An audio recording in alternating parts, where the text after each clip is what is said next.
Tahun 2022, dengan semangat akselerasi, Direktorat Jenderal Pengelolaan Ruang Laut, Kementerian Kelautan dan Perikanan telah menunjukkan sejumlah capaian kinerja dalam upaya meningkatkan kontribusi pada penguatan ekonomi dan peningkatan kesejahteraan dengan tetap menjaga kelestarian lingkungan dan sumber daya, sekaligus mendukung 3 dari 5 arah kebijakan pembangunan sektor kelautan dan perikanan berbasis ekonomi biru,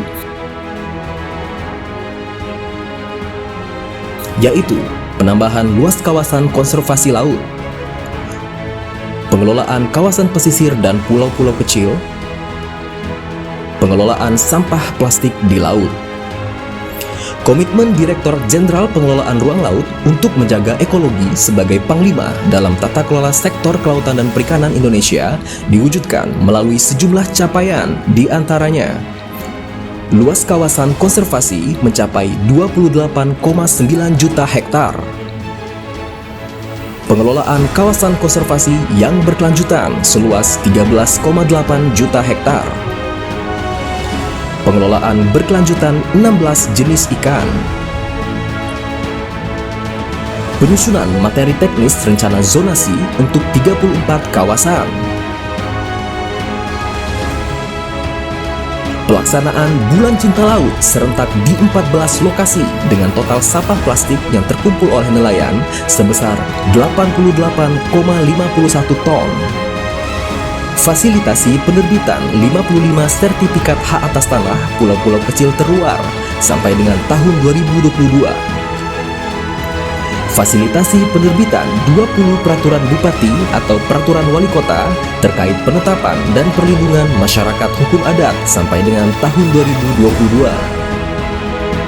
Edukasi mitigasi bencana dan adaptasi perubahan iklim melalui sosialisasi dan sekolah pantai Indonesia. Pengelolaan ragam jasa kelautan untuk pengembangan ekonomi, diantaranya bangunan dan instalasi laut, biofarmakologi dan pemanfaatan air laut, reklamasi, dan fasilitasi pengelolaan sumber daya perairan. Pemberian bantuan pemerintah yang tersebar di 85 kabupaten 30 provinsi, diantaranya bantuan kompak, pengembangan usaha garam rakyat,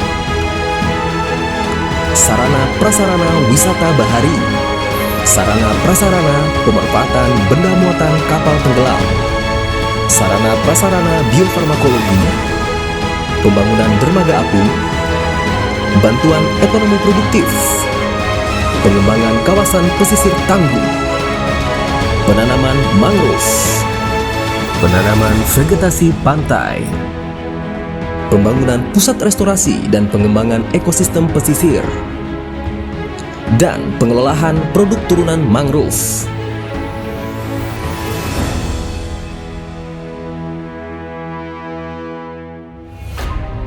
Direktorat Jenderal Pengelolaan Ruang Laut berhasil memungut penerimaan negara bukan pajak sebesar 385,17 miliar yang bersumber dari perizinan kesesuaian kegiatan pemanfaatan ruang laut, pemanfaatan jenis ikan, pemanfaatan kawasan konservasi, pemanfaatan pulau-pulau kecil, dan pemanfaatan jasa kelautan.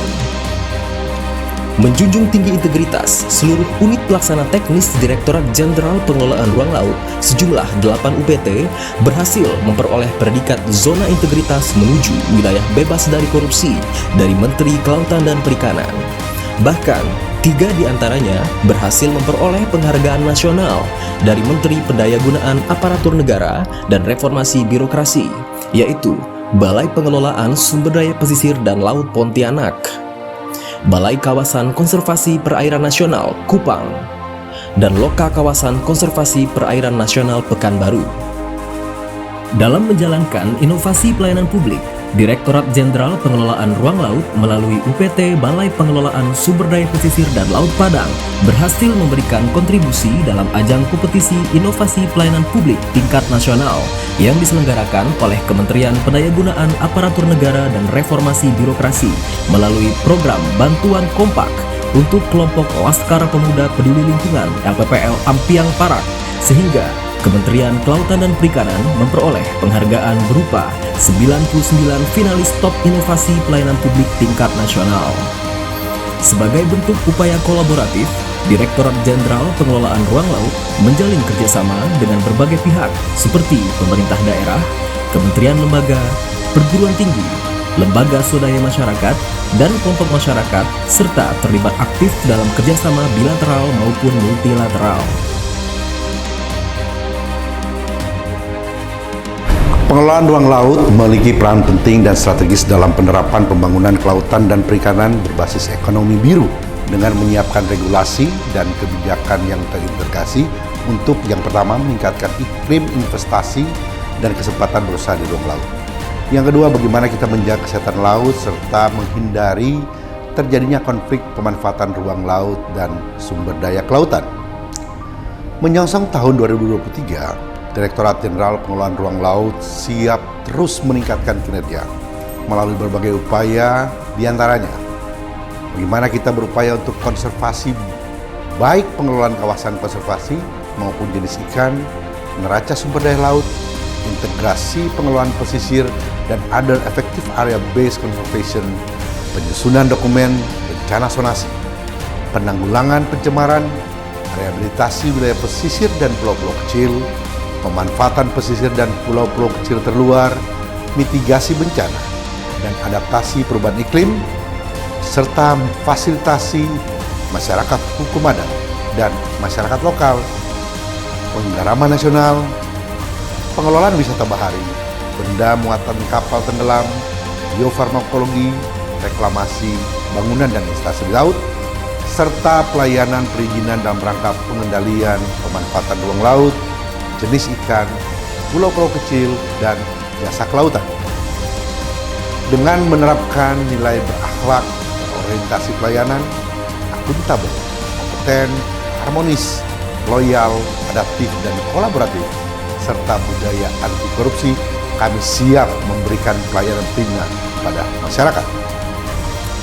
Dengan semangat baru, Thrive berkembang pesat.